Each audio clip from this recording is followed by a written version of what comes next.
الوجع اللي مريت بيه في علاقاتك، والخذلان اللي كسر قلبك، والصدمة اللي هزت الدنيا من تحت رجلك، والشخص اللي كنت فاكره أمين طلع مجرد محطة مؤقتة في حياتك.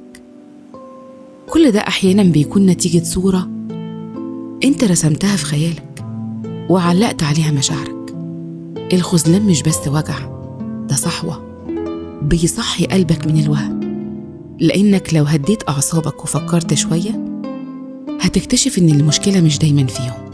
المشكلة أحيانا بتكون إنك حطيت الناس في أماكن مش بتاعتها، مشيت مليون خطوة لحد ما خدش ولا خطوة تجاهك.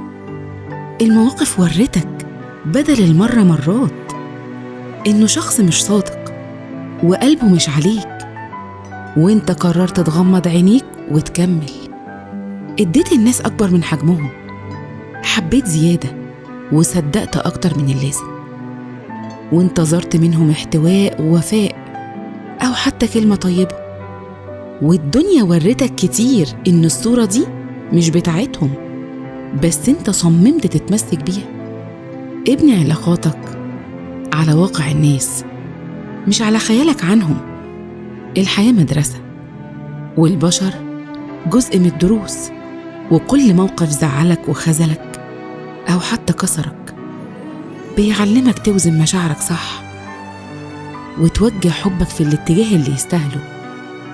صدق الحقائق وحب الناس بأفعالهم مش بأحلامك عنهم. سكة السلام. حتى الحقيقة في الزمن ده مزيفين